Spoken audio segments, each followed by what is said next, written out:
بسم اللہ الرحمن الرحیم بسم اللہ الرحمن الرحیم الحمدللہ وکفا وسلام علی عبادہ الذین اصطفیٰ اما بعد۔ عزیز طلبہ، شرح الاجامی کا سبق نمبر 181 شروع کر رہے ہیں۔ اس سبق کو خلافاً للمازنی سے لے کر متصل و منقطع تک پڑھیں گے۔ خلافاً للمازنی والمبرد، مازنی اور مبرد کے برخلاف فإنہما یجوزان، کیونکہ دونوں حضرات جائز قرار دیتے ہیں تقدم التمیز، تمیز کے تقدم کو علی الفعل صریح، فعل صریح پر، وعلی اسم الفاعل والمفعول، اسم فاعل اسم مفعول دونوں پر، نظرا الی قوت العامل، نظر کرتے ہوئے عامل کی قوت کی طرف، بخلاف صفت المشبہۃ واسم التفضیل والمصدر، بخلاف صفت مشبہ اسم تفضیل اور مصدر کے، وما فیہ معنی الفعل، اور بخلاف اس چیز کے جو فعل کے معنی میں ہو، لضعفہا فی العمل، عمل میں ضعف کی وجہ سے، ومتمسکہما فی ھذا التجویز، اس جائز قرار دینے میں ان دونوں کا مستدل جو ہے قول الشاعر، شاعر کا قول ہے، اتہجر سلمی بالفراق حبیبہا، کہ کیا سلمیٰ چھوڑے گی فراق کے ساتھ اپنے دوست کو، وما کاد نفسا بالفراق تطیب، حالانکہ خود سلمیٰ راضی نہیں ہے فراق کے ساتھ۔ علی تقدیر تانیث الضمیر فی تطیب، تطیب میں مؤنث کی ضمیر کی تقدیر پر، فإنہ حینئذ یکون فی کاد ضمیر شان لتذکیرہ، تو اس وقت کادہ میں جو ضمیر ہے وہ ضمیر شان ہوگی بوجہ کادہ کے مذکر ہونے کے، ویعود ضمیر تطیب الی سلمیٰ، اور تطیب کی جو ضمیر ہے وہ لوٹے گی سلمیٰ کی طرف، ویکون نفسا تمیزا عن نسبت تطیب الیہا، اور نفسا تمیز ہوگی تطیب کی جو نسبت ہے ضمیر کی طرف اس سے، مقدمن علیہ، جو کہ نفسا مقدم ہے تطیب پر، واما علی تقدیر تذکیر ضمیر، بہرحال مذکر کی ضمیر کی تقدیر پر، فضمیر کاد للحبیب، کادہ کی جو ضمیر ہے وہ حبیب کی طرف راجع ہوگی، ونفسا تمیز عن نسبت کادہ الیہ، اور نفسا تمیز ہوگی کادہ کی جو نسبت ہیں ضمیر کی طرف اس سے، ای وما کاد الحبیب نفسا یطیب، عبارت بن جائے گی فلا تمسکو، تو اس وقت استدلال کرنا درست نہیں ہوگا۔ وما قیلا، جو کہہ رہے ہیں، جو کہا گیا ہے، یحتمل ان یحمل البیت علی تقدیر تانیثہ ایضا، کہ بیت کو محمول کیا جائے، اس بات کا بھی احتمال رکھتا ہے مؤنث کی ضمیر کی تقدیر پر، اسی طرح علی ھذا الوجہ، اس وجہ مذکور پر، بان یکون تانیث الضمیر راجع الی الحبیب، بئی طور پر کہ مؤنث کی ضمیر بھی لوٹے حبیب کی طرف، باعتبار نفس کے، باعتبار نفس کے، ذیل معنی، اس لیے کہ معنی یہ بنے گا وما کادت نفس الحبیب تطیب، فتکلف و تعسف، یہ تکلف ہے اور تعسف ہے، غیر قادح فی التمسک، پوشیدہ نہیں ہے تمسک میں، یعنی پھر بھی مازنی اور مبرد کا استدلال درست ہی ہوگا۔ المستثنیٰ ای ما یطلق علیہ لفظ المستثنیٰ، یعنی مستثنیٰ جس پر اطلاق کیا جائے لفظ مستثنیٰ کا، فی اصطلاح النحاة، نحویوں کی اصطلاح میں، علی قسمین، دو قسم پر ہیں، ولما كان معلومیته بهذا الوجه الغیر المحتاج الى التعریف کافیۃ فی تقسیمہ، اور جبکہ مستثنیٰ کا اس وجہ کے ساتھ جو کہ تعریف کی محتاج معلوم نہیں ہوتا، اس کی تقسیم میں کافی تھا۔ قسمہ، تو مصنف نے تقسیم کر دیا، الی قسمین، دو قسموں کی طرف، وعرف کل واحد منہما، اور مصنف نے ان دونوں میں سے ہر ایک کی تعریف کی، لأن لکل واحد منہما احکاما خاصۃ، کیونکہ ان دونوں میں ہر ایک کے لیے احکام خاصہ ہیں، لا یمکن اجراؤها علیہ الا بعد معرفتہ، کہ جن کا اجراء ہر ایک پر اس کی معرفت کے بعد ہی ہو سکتا ہے۔ فقال متصل و منقطع، پس کہا متصل اور منقطع۔ خلافاً للمازنی والمبرد، ماقبل میں یہ بیان کیا گیا تھا کہ تمیز کا عامل اگر فعل ہو تو اصح مذہب کے مطابق تمیز اپنے عامل پر مقدم نہیں ہو سکتی۔ یہاں سے مصنف اس اصح مذہب کے خلاف جو مازنی اور مبرد کا مذہب ہیں ان کو بیان فرما رہے ہیں۔ فرماتے ہیں کہ اگر تمیز کا عامل فعل صریح ہو یا غیر صریح، غیر صریح سے مراد اسم فاعل اسم مفعول ہے، تو تمیز اپنے عامل پر مقدم ہو سکتی ہے۔ اس کے برخلاف اگر تمیز کا عامل صفت مشبہ اسم تفضیل مصدر ہو تو پھر تمیز کو اپنے عامل پر مقدم کرنا جائز نہیں۔ ان کی پہلی دلیل یہ ہے کہ فعل اسم فاعل اسم مفعول، اسم فاعل اسم مفعول یہ بھی فعل کی طرح ہیں، یہ فعل کے معنی میں ہے، اور فعل عامل قوی ہے، عامل قوی اپنے مابعد اپنے ماقبل دونوں میں عمل کرتا ہے۔ ہاں جب عامل جو ہے ان تین چیزوں کے علاوہ ہو، یعنی صفت مشبہ ہو، اس میں تفضیل وغیرہ ہو، تو یہ عامل ضعیف ہے، یہ اپنے ماقبل میں عمل نہیں کرتا، لہٰذا اس وقت تقدیم جائز نہیں۔ خلافا للمازینی والمبرد، برخلاف مازینی اور مبرد کے، فإنہما یجوزان تقدم التمیز، کیونکہ دونوں حضرات تمیز کے تقدم کو جائز قرار دیتے ہیں فعل صریح پر، اسم فاعل اسم مفعول دونوں پر، نظر کرتے ہوئے عامل کی قوت کی طرف، بخلاف صفت المشبہات واسم تفضیل والمصدر، بخلاف اسم تفضیل اور مصدر صفت مشبہ کے، وما فیہ معنی الفعل، بخلاف اس چیز کی جو فعل کے معنی میں ہے، لضعفہا فی العمل، ان کے عمل میں ضعف کی وجہ سے، ومتمسکہما فی ھذا التجویز قول الشاعر، یہاں سے دوسری دلیل بیان فرما رہے ہیں۔ دوسری دلیل ان کی شعر ہے، شعر یہ ہے، اتہجر سلمی بالفراق حبیبہا وما کاد نفس بالفراق تطیب۔ اس شعر میں دو احتمال ہیں، ایک احتمال تو یہ ہے کہ ایک احتمال میں یہ ماضی اور مبرد کی دلیل بنتا ہے، اور دوسرے احتمال کے مطابق ان کی دلیل نہیں بنتا۔ پہلا احتمال یہ ہے کہ یہ شعر میں جو تطیب کا صیغہ ہے، یہ تطیب ہی ہو یا طیب نہ ہو، اور دوسرا احتمال یہ ہے کہ یہ تطیب نہ ہو بلکہ یطیب ہو۔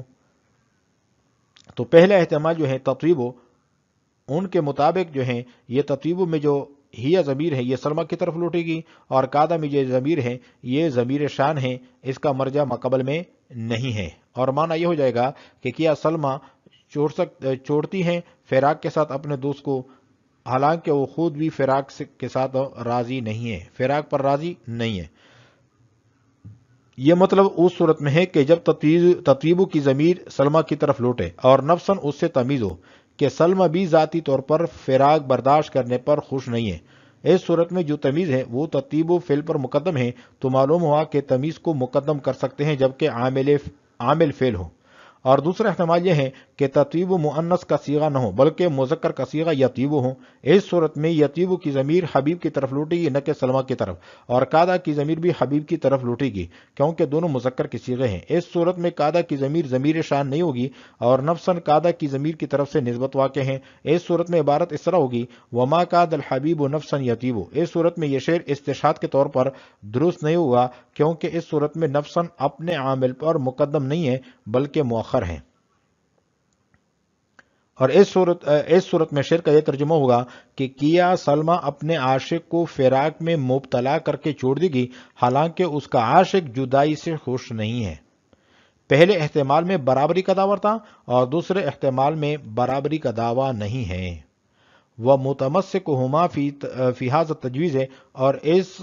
جائز قرار دینے میں ان کا جو مستدل ہے وہ شاعر کا قول ہے، اتہجر سلمی بالفراق حبیبہا وما کاد نفسا بالفراق تطیب۔ علی تقدیر تانیث الضمیر فی تطیب، تطیب میں مؤنث کی ضمیر کی تقدیر پر، فإنہ حینئذ یکون فی کاد ضمیر شان لتذکیرہ، تو اس وقت قادہ میں جو ضمیر ہے وہ ضمیر شان ہوگی کیونکہ اس کا مقابل میں کوئی مرجع نہیں ہے، لتذکیرہ بوجہ قادہ کے مذکر ہونے کے، ویعود ضمیر تطیب الی سلمہ، اور تطیب کی جو مؤنث ضمیر ہے وہ سلمہ کی طرف لوٹے گی، ویکون نفسا تمیزا عن نسبت تطیب الیہا، اور نفساً تمیز ہوگی تطیب کی جو نسبت ہیں ضمیر کی طرف اس سے، مقدم علیہ، اور نفساً جو کہ مقدم ہے تطیب پر، وَأَمَّا عَلَى تَقْدِيرِ تَذْكِيرِ ضَمِيرِ فَضَمِيرُ قَادَ لِلْحَبِيبِ۔ یہاں سے دوسرا احتمال بیان کیا جا رہا ہے کہ تطیب مؤنث کا صیغہ نہ ہو بلکہ یطیب ہو، اور یطیب میں جو ضمیر ہے وہ حبیب کی طرف لوٹے گی نہ کہ سلمہ کی طرف، اور قادہ کی ضمیر بھی حبیب کی طرف لوٹے گی کیونکہ دونوں مذکر کے صیغے ہیں۔ اس صورت میں قادہ کی ضمیر شان نہیں ہوگی، اور نفساً قادہ کی ضمیر کی طرف نسبت سے تمیز واقع ہیں، اس صورت میں عبارت اس طرح ہوگی، وما قاد الحبیب نفساً یطیب۔ اس صورت میں یہ شعر استشہاد کے طور پر درست نہیں ہوگا کیونکہ اس صورت میں نفساً اپنے عامل پر مقدم نہیں ہے بلکہ مؤخر ہیں۔ اس صورت میں شعر کا ترجمہ یہ بنے گا کہ کیا سلمہ اپنے عاشق کو فراق میں مبتلا کر کے چھوڑ دے گی حالانکہ اس کا عاشق جو ہے جدائی سے خوش نہیں ہے۔ تو پہلے احتمال میں دونوں کی طرف سے برابری کا دعویٰ تھا کہ سلمہ بھی خوش نہیں ہے اور حبیب بھی خوش نہیں ہے، اور دوسرے احتمال میں صرف یہ کہہ رہے ہیں کہ عاشق کو جدائی سے خوش نہیں ہے۔ وَأَمَّا عَلَى تقدیر تذکیر ضمیر، بہرحال مذکر کی ضمیر کی تقدیر پر فضمیر قاد للحبیب، قادہ کی جو ضمیر ہے وہ حبیب کی طرف راجع ہوگی، وَنَفْسًا تمیز عن نسبت قادہ الیہ، اور نفساً یہ تمیز ہوگی قادہ کی جو نسبت ہے ضمیر کی طرف اس سے، ای وما قاد الحبیب نفسا یتیب، عبارتیں بن جائے گی فلا تمسکو، تو اس وقت استدلال کرنا درست نہیں ہوگا۔ وما قیل، جو کہا گیا ہے، یحتمل ان یحمل البیت علی تقدیر تانیسہ،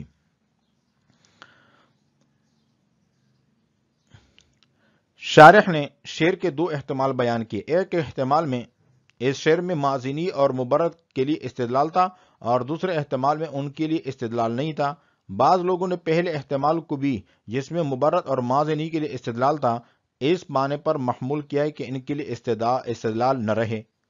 وہ اس طرح کہ تطیبو کی ضمیر بے اعتبار نفس کے حبیب کی طرف لوٹائی جائے، نہ کہ سلمہ کی طرف، تو چونکہ نفس مؤنث ہے اور نفس کے ساتھ بھی وہ معاملہ کیا جاتا ہے جو مؤنث کے ساتھ کیا جاتا ہے، اس لیے تطیبو کی ضمیر حبیب کی طرف بے اعتبار نفس کے لوٹیں، پھر قادہ کی ضمیر بھی حبیب کی طرف لوٹے گی، یہ بے اعتبار مذکر کے حبیب کی طرف لوٹے گی۔ اب جو تمیز ہوگی وہ قادہ سے ہی ہوگی،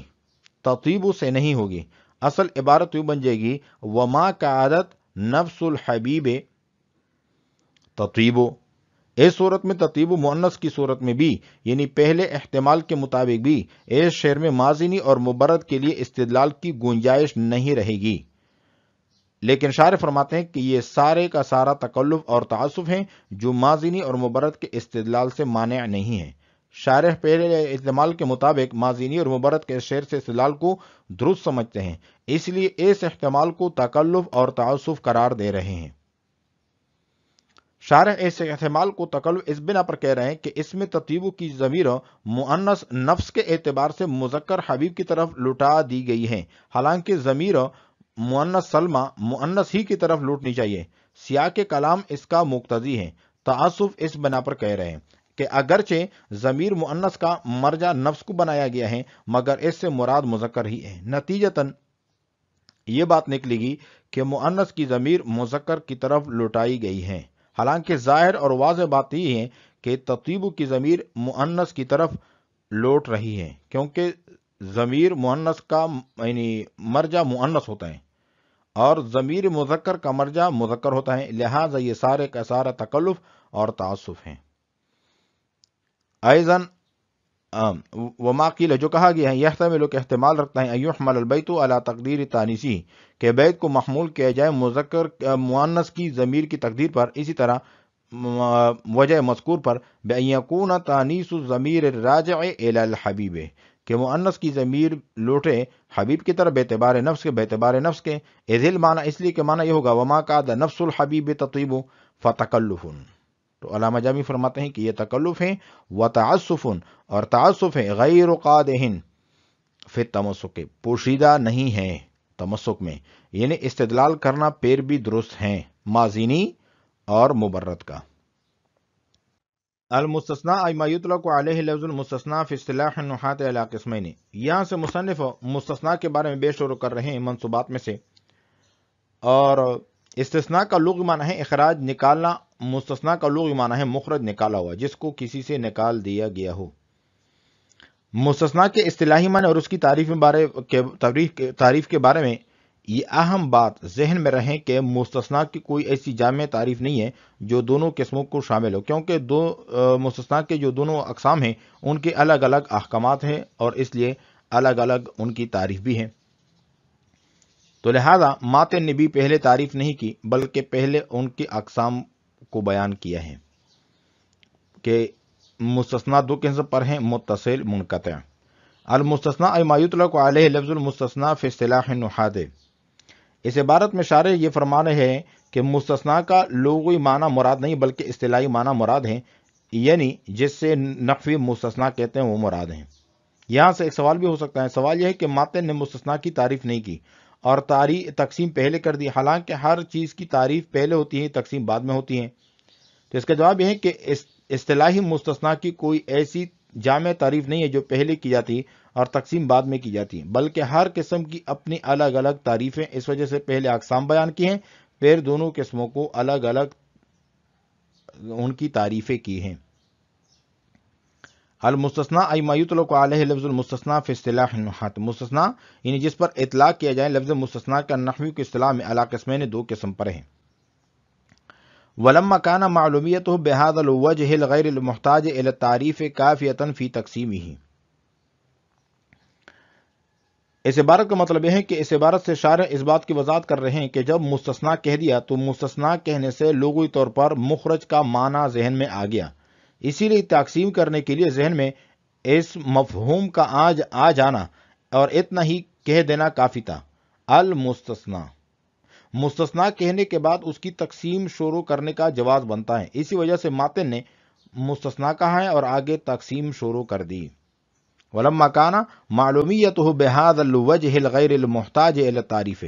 مستثنا کا معلوم ہونا اس وجہ کے ساتھ جو تعریف کی محتاج معلوم نہیں ہوتی، کافیتاً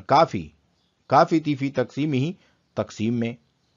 قسمہ الی قسمین، تو مصنف نے اس کو تقسیم کر دیا ہے دو قسموں کی طرف۔ وعرف کل واحد منہما، اور ان دونوں میں سے ہر ایک کی تعریف کی۔ لأن لكل واحد منہما احکاما خاصۃ، کیونکہ ان دونوں میں سے ہر ایک کے لیے ایسے احکام خاصہ ہیں لا يمكن اجراؤها علیہ الا بعد معرفتہ، کہ اس کا جو اجرا ہے معرفت کے بعد ہی، ان کے معرفت کے بعد ہی ان پر جاری ہو سکتا ہے۔ لا يمكن کہ ممکن نہیں ہے، اجراؤها علیہ ان کا اجرا اس پر، الا بعد معرفتہ مگر ان کے معرفت کے بعد، یعنی ان کا اجرا تب ممکن ہے کہ جب ان کی معرفت ہو جائے۔ فقال، پس کہا متصل و منقطع،